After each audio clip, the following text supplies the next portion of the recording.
আসসালামু আলাইকুম, welcome to our channel medical study in Bangla. তো আজকের ভিডিওতে আমরা ডিসকাস করব হচ্ছে কন্ট্রোল সিস্টেম নিয়ে। তো এর আগের ভিডিওতে আমরা ডিসকাস করেছিলাম হোমিওস্টেসিস নিয়ে। তো হোমিওস্টেসিস মানে কি? হোমিওস্টেসিস মানে হলো maintenance of nearly constant condition in internal environment, অর্থাৎ আমাদের ইন্টারনাল এনভায়রনমেন্টে একটা কনস্ট্যান্ট কন্ডিশন বজায় রাখাকে আমরা বলি হোমিওস্টেসিস। আর এই হোমিওস্টেসিসটাকে মেনটেন করে কি আমাদের বডির যে ফাংশনাল সিস্টেমগুলো আছে, সেই ফাংশনাল সিস্টেম কি করে কিছু স্পেসিফিক ফাংশনের মাধ্যমে আমাদের এই হোমিওস্টেসিসকে মেনটেন করে। আর এই যে ফাংশনাল সিস্টেম, এই ফাংশনাল সিস্টেমকে আবার কন্ট্রোল করে হচ্ছে আমাদের কন্ট্রোল সিস্টেম। তার মানে এই কন্ট্রোল সিস্টেম কি করে আমাদের এই ফাংশনাল সিস্টেমগুলোকে কন্ট্রোল করে। এখন আমাদের বডিতে কন্ট্রোল সিস্টেম কয়টা আছে? আমাদের বডিতে প্রায় থাউজেন্ডস অফ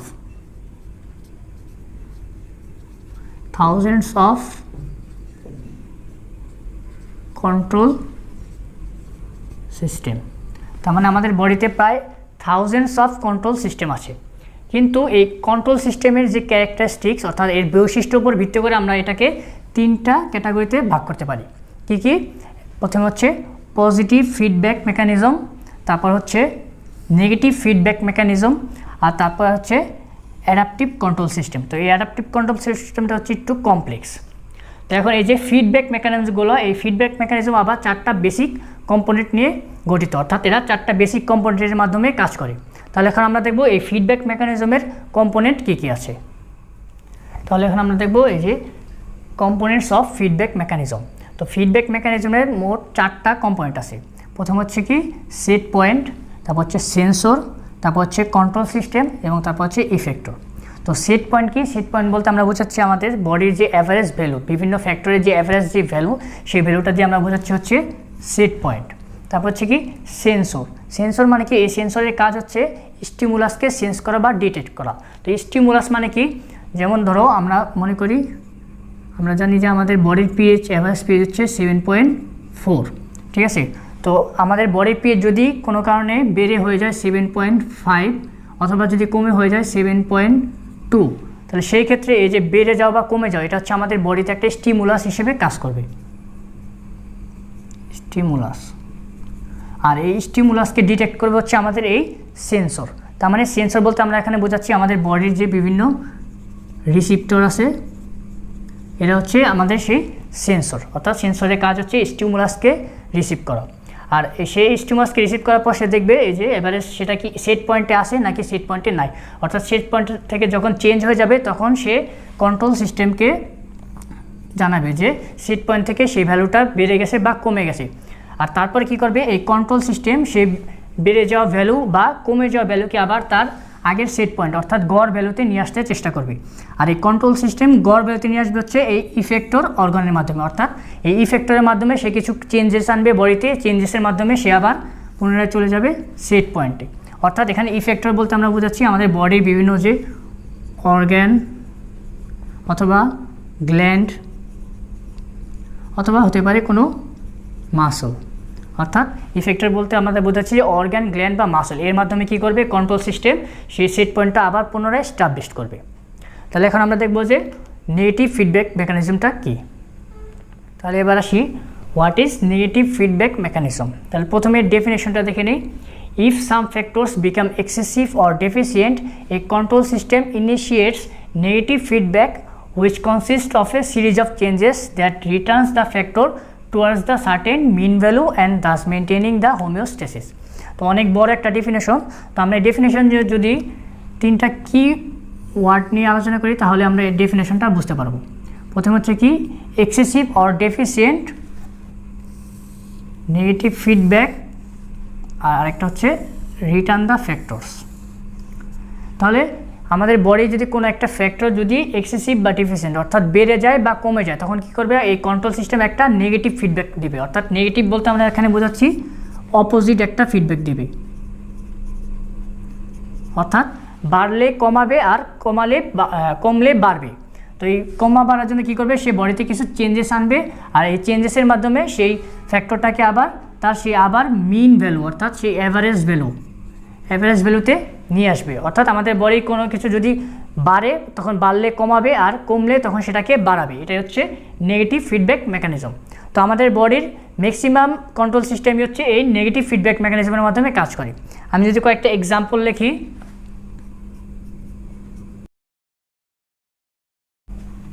তো temperature regulation, carbon dioxide regulation, arterial pressure regulation এবং অ্যাসিড বেস রেগুলেশন আর এটসেট্রা। তো এগুলো হচ্ছে আমাদের নেগেটিভ ফিডব্যাক মেকানিজমের কিছু এক্সাম্পল। তো আমরা কয়েকটা এক্সাম্পলকে ডিটেলসে আলোচনা করি, তাহলে আমরা এই নেগেটিভ ফিডব্যাক মেকানিজমটা আরও ভালোভাবে বুঝতে পারবো। তাহলে এবার আসি আমরা নেগেটিভ ফিডব্যাক মেকানিজমের একটা এক্সাম্পল, টেম্পারেচার রেগুলেশন। তাহলে আমরা যদি মনে করি যে কোল্ড ওয়েদারের ক্ষেত্রে কী হয়, আমাদের বডির টেম্পারেচারটা কমে যায়। তো আমরা জানি আমাদের বডির অ্যাভারেজ যে টেম্পারেচার সেটা হচ্ছে 37 ডিগ্রি সেলসিয়াস। তো কোল্ড ওয়েদারের ক্ষেত্রে কী হবে, টেম্পারেচারটা কমে যাবে। আমরা মনে করলাম যে আমাদের টেম্পারেচার কমে হয়ে গেল 35 ডিগ্রি সেলসিয়াস। তো এই যে টেম্পারেচারটা কমে গেল অর্থাৎ ডিক্রিজ টেম্পারেচার, এই জন্য কী হবে, আমাদের যে ব্রেনে থাকে হচ্ছে হাইপোথ্যালামাস। তো এই হাইপোথ্যালামাস থেকে একটা হরমোন রিলিজ হবে, এটার নাম হচ্ছে TRH অর্থাৎ থাইরোট্রপিন রিলিজিং হরমোন। এই TRH হরমোন কী করবে, থাইরোট্রপিন রিলিজিং হরমোন গিয়ে স্টিমুলেট করবে হচ্ছে আমাদের অ্যান্টেরিয়র পিটুইটারি গ্ল্যান্ডকে। তো এটা হচ্ছে পিটুইটারি গ্ল্যান্ড। পিটুইটারি গ্ল্যান্ডের আবার দুইটা অংশ, একটা হচ্ছে অ্যান্টেরিয়র পিটুইটারি গ্ল্যান্ড আর একটা হচ্ছে পোস্টেরিয়র পিটুইটারি গ্ল্যান্ড। তো এই যে অ্যান্টেরিয়র পিটুইটারি গ্ল্যান্ড, সেই অ্যান্টেরিয়র পিটুইটারি গ্ল্যান্ড থেকে আবার রিলিজ হবে হচ্ছে THH, তাহলে থাইরয়েড স্টিমুলেটিং হরমোন। তাহলে অ্যান্টেরিয়র পিটুইটারি থেকে রিলিজ হবে থাইরয়েড স্টিমুলেটিং হরমোন। এই থাইরয়েড স্টিমুলেটিং হরমোন আবার স্টিমুলেট করবে হচ্ছে আমাদের যে থাইরয়েড গ্ল্যান্ড, সেই থাইরয়েড গ্ল্যান্ডকে স্টিমুলেট করবে। আর থাইরয়েড গ্ল্যান্ড স্টিমুলেট হলে তখন থাইরয়েড গ্ল্যান্ড থেকে রিলিজ হবে হচ্ছে দুইটা হরমোন, এটা হচ্ছে T3 এবং T4, T3-T4 হরমোন অর্থাৎ থাইরক্সিন হরমোন এবং ট্রাইআয়োডোথাইরোনিন হরমোন। তো এই যে দুইটা হরমোন, এই দুইটা হরমোনের কাজ কি, এরা আমাদের মেটাবলিজমের সাথে রিলেটেড। অর্থাৎ এই দুইটা হরমোনের মাত্রা যখন বেড়ে যায় তখন কী হয়, আমাদের বডিতে মেটাবলিজমটা বেড়ে যায়। তাহলে কি হয়, ইনক্রিজড মেটাবলিজম। আর মেটাবলিজম যখন বাড়ে অর্থাৎ আমাদের যে বিভিন্ন কেমিক্যাল রিয়াকশনগুলো হয়, রিয়াকশনের ফলে আমরা জানি কি হয়, আমাদের বডিতে টেম্পারেচার হয় অর্থাৎ তাপ উৎপন্ন হয়। আর তাপ উৎপন্ন হওয়ার ফলে তখন কি হবে, সেই মেটাবলিজম বাড়ার কারণে আমাদের বডির তাপমাত্রা আবার চলে আসবে 37 ডিগ্রি সেলসিয়াসে। আর এই 37 ডিগ্রি সেলসিয়াস যখন আসবে তখন কি হবে, সে আর একটা নেগেটিভ ফিডব্যাক দেবে সেই হাইপোথ্যালামাসকে, একটা নেগেটিভ ফিডব্যাক দেবে, আবার পিটুইটারি গ্ল্যান্ডকে আর একটা নেগেটিভ ফিডব্যাক দেবে, অর্থাৎ সে আর বাড়তে দেবে না। এর মাধ্যমে কী হবে, আমাদের সেই অ্যাভারেজ যে টেম্পারেচার 37 ডিগ্রি সেলসিয়াস সেটা মেনটেন হবে।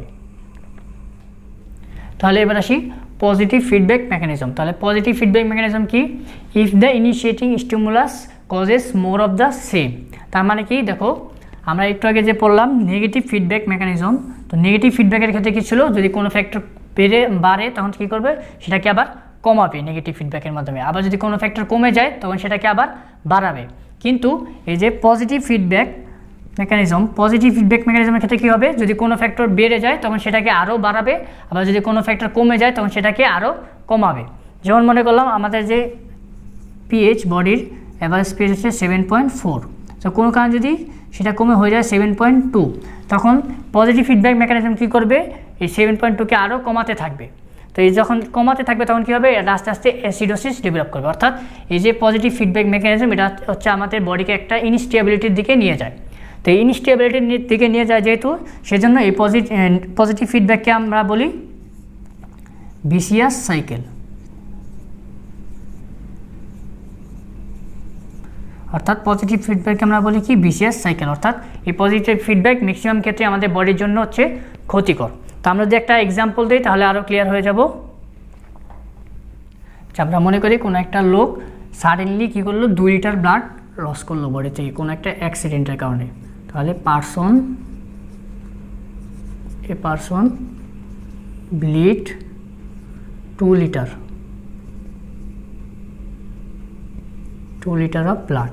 তাহলে কোনো একটা লোক 2 লিটারের বেশি ব্লাড কী করলো, সাডেনলি লস করলো। তাহলে এই ব্লাড লস হওয়ার কারণে কী হলো, আমাদের বডির যে ব্লাড ভলিউম, সেই ব্লাড ভলিউমটা কমে গেল। আর ব্লাড ভলিউম কমে গেলে কী হয়, আমরা জানি যে আমাদের বডির যে ব্লাড প্রেশারটা কমে যায়, অর্থাৎ ডিক্রিজড ব্লাড প্রেশার। আর ব্লাড প্রেশার যখন কমে যাবে তখন কী হবে, আমাদের বডির যে বিভিন্ন অর্গান সেই অর্গানে ব্লাড ফ্লোটা কমে যাবে, তাহলে ডিক্রিজড ব্লাড ফ্লো। আর ব্লাড ফ্লো যদি কমে যায় তাহলে আমরা কি জানি, আমাদের যে হার্টও একটা অর্গান, তারও ব্লাড সাপ্লাই দরকার। তো ব্লাড ফ্লোটা যখন কমে যাবে তখন কী হবে, হার্টের যে ব্লাড সাপ্লাই নিজের, সেই হার্টের নিজস্ব মাসলের ব্লাড সাপ্লাইটাও কমে যাবে, অর্থাৎ decreased blood flow two heart, অর্থাৎ হার্টের ব্লাড সাপ্লাইটা কমে যাবে। আর হার্টের যদি ব্লাড সাপ্লাই কমে যায়, অর্থাৎ হার্ট মাসল যদি এনাফ ব্লাড না পায়, তখন কী হবে, যে হার্টটা উইক হয়ে যাবে, হার্ট বিকামস উইক।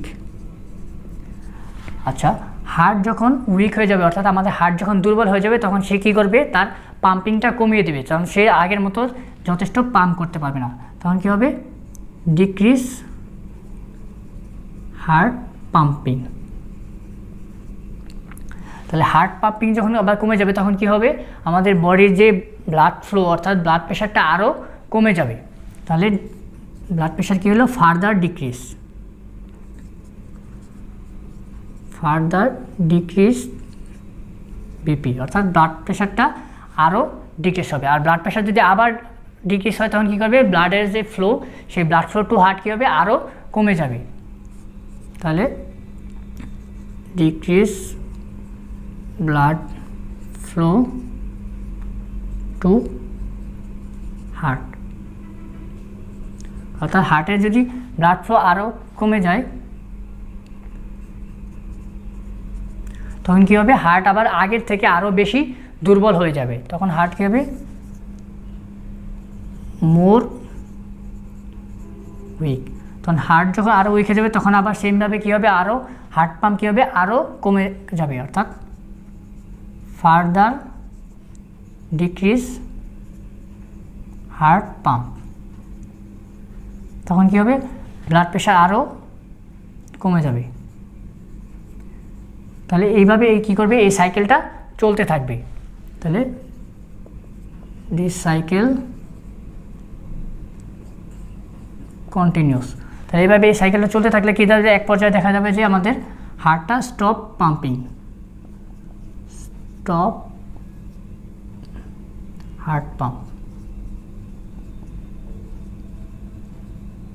আর হার্টটা যখন পাম্পিং কমে যাবে তখন কি হবে, আমরা জানি যে আমাদের ডেথ অকার্স।